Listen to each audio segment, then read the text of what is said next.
Assalamualaikum warahmatullahi wabarakatuh.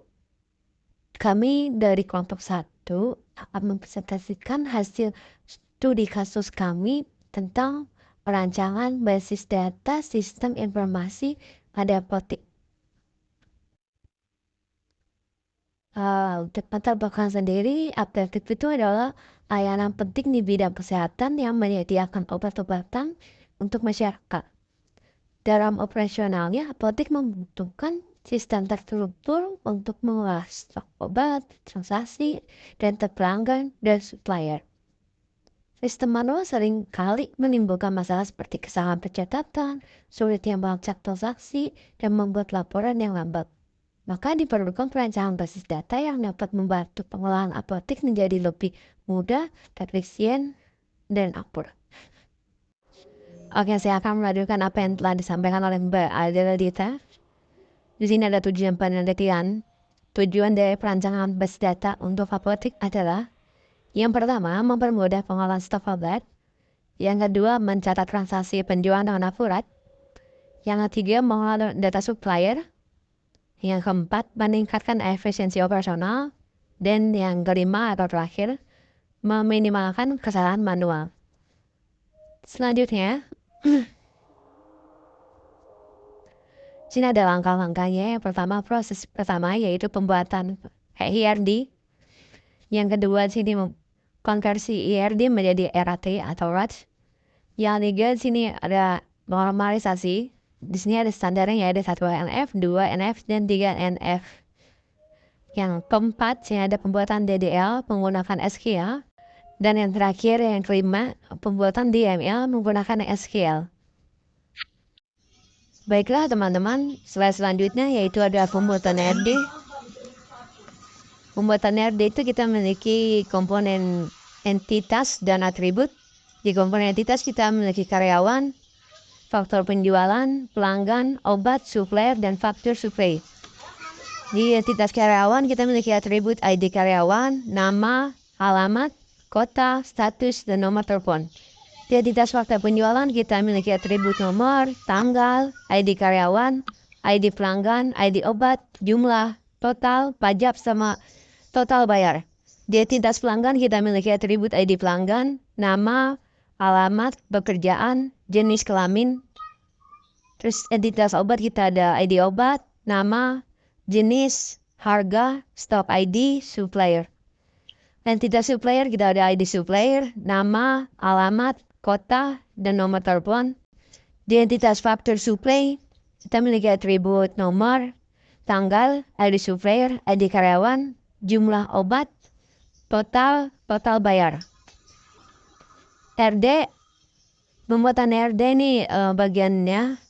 RD menggambarkan hubungan antar data dalam sebuah basis data.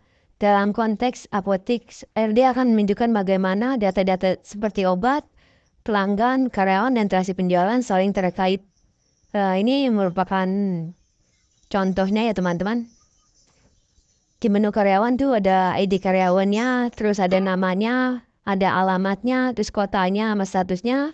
Terus di faktor penjualannya kita ada nomornya, tanggal, ID karyawan, ID pelanggan, pajak, total bayar, total, jumlah, sama ID obat. Dan di pelanggannya sendiri kita ada nama, ID pelanggan, pekerjaan pelanggan, jenis kelamin, dan alamatnya. Untuk faktur supply-nya ada nomor, ID obatnya, terus ada tanggalnya juga, ada ID supply, ID karyawannya, total bayar. Untuk menu supply-nya kita ada ID supply, nama, alamat, kota, dan nomor telepon. Di menu obatnya kita ada ID obat, nama, jenis obatnya itu apa, harganya berapa, stoknya ada atau tidak, dan ID supplier. Untuk slide selanjutnya nanti akan diterangkan oleh teman saya. RAT-nya ini hubungan atau kaitan antara satu tabel dengan tabel lainnya. Bayangkan sebuah database sebagai kumpulan lemari arsip. Tabel-tabel di dalamnya adalah laki-laki yang berisi data spesifik.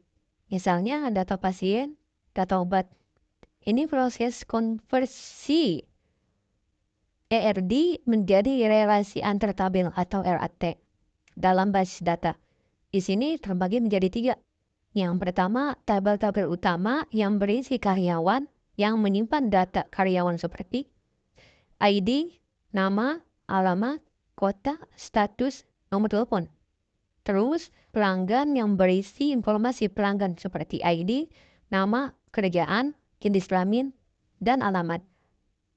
Lalu, supplier yang menyimpan data pemasok seperti ID, nama, alamat, kota, nomor telepon.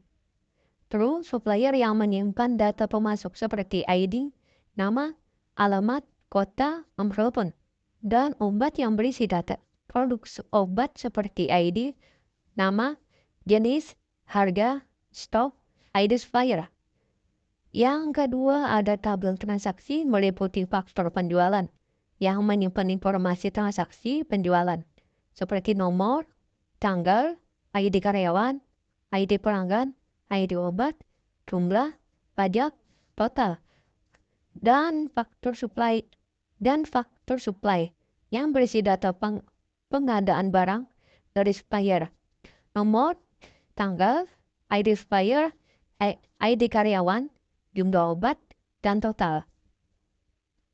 Kemudian yang ketiga ada relasi antar tabel.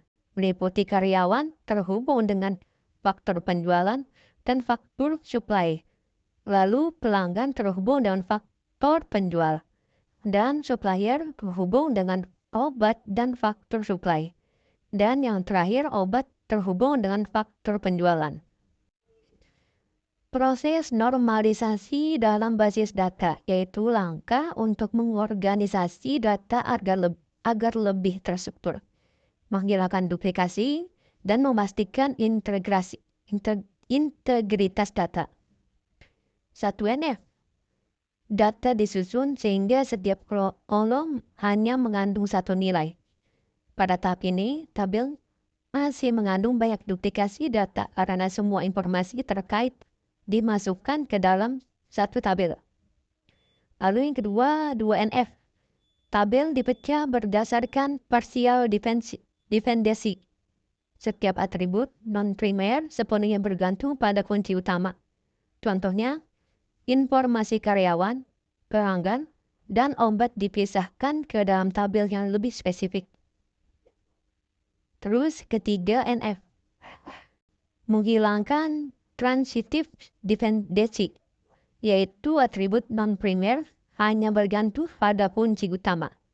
Pada tahap ini, tabel-tabel dibuat lebih spesifik, seperti tabel karyawan, pelanggan, obat, dan transaksi, sehingga tidak ada redundansi data. Normalisasi ini bertujuan meningkatkan efisiensi dan konsistensi penyimpanan data dalam database. Dengan normalisasi, perubahan data menjadi lebih mudah dikelola tanpa resiko kehilangan integritas data. Jadi saya akan menjelaskan tentang normalisasi. Pada normalisasi ini terdapat tabel dari 3NF atau chart normal form. Yang pertama itu tabel karyawan yang berisi dengan ID karyawan, nama karyawan, serta alamat karyawan. Yang kedua ada tabel pelanggan yang berisi dengan ID pelanggan, nama pelanggan, serta alamat pelanggan. Yang ketiga ada tabel obat, ID obat, nama obat, jenis obat, harga obat, serta stok obat. Yang keempat, sekaligus yang terakhir adalah tabel penjualan. Ada nomor faktur, tanggal obat dibeli, ID karyawan, ID pelanggan, ID obat, jumlah, serta pajak. Selanjutnya saya akan menjelaskan tentang proses normalisasi yang dilakukan untuk membuat data lebih rapi, terstruktur, dan mudah dikelola. Berikut langkah-langkahnya. UNF atau Unnormalized Form. Data awal masih berantakan, data nilai yang berulang, dan beberapa informasi yang digabung dalam satu tabel. Selanjutnya ada First Normal Form. Data diubah agar setiap kolom hanya memiliki satu nilai, meski lebih rapi masih ada informasi yang berulang, seperti data karyawan dan pelanggan. Kedua, second normal form, data yang berulang dan dipisahkan ke tabel lain. Misalnya informasi karyawan dipindahkan ke tabel khusus karyawan, sehingga tabel transaksi hanya menyimpan ID karyawan. Ketiga, third normal form, data yang tidak perlu dalam satu tabel seperti alamat pelanggan di tabel transaksi dihapus dan disimpan di tabel lain. Ini menghilangkan data yang tidak langsung berhubungan dengan kunci utama. Selanjutnya di sini pembuatan DLL menggunakan SQL. Yang pertama, kita harus membuat create table karyawan. Selanjutnya create table pelanggan, create table supplier, create table obat, create table faktor penjualan, create table data penjualan, dan create table faktor supply. Dan yang terakhir ada membuat detail supply. Yang kelima ada pembuatan DNV menggunakan SQL, Data Manipulation Language atau DML, dalam merancang basis data sistem informasi apotek dalam langkah adalah langkah penting untuk mengolah data operasional apotek secara efisien. Dalam sistem ini, DML digunakan untuk menambahkan data tabel, yaitu insert. Contohnya di sini ada insert data karyawan, atributnya ada ID karyawan, nama, alamat, kota, dan status. Ada juga di sini ada insert pelanggan atau menambahkan data pelanggan pada tabel. Atributnya ada ID pelanggan, nama, alamat, pekerjaan, dan jenis kamu. Ada juga insert output. Bisa dilihat ya, misalnya ada atributnya. Dan ada juga insert supplier. Dan ini atributnya ada ID supplier, nama, alamat, berapa. Itu salah satu contoh menambahkan data pada tabel atau insert dan update, yaitu memperbarui data yang berubah seperti stok obat setelah penjualan atau filter informasi pelanggan. Ya, di sini ada contohnya update karyawan, update obat, update pelanggan. Lalu ada delete. Delete ini untuk menghapus data yang tidak relevan lagi. Misalnya pelanggannya tidak aktif atau obat-obat yang sudah habis. Lalu yang terakhir ada select. Itu mengambil data seperti mengambil data untuk memberikan laporan atau analis seperti daftar stok obat yang hampir habis atau riwayat transaksi penjualan. Seperti itu contohnya. Karyawan atau penjual.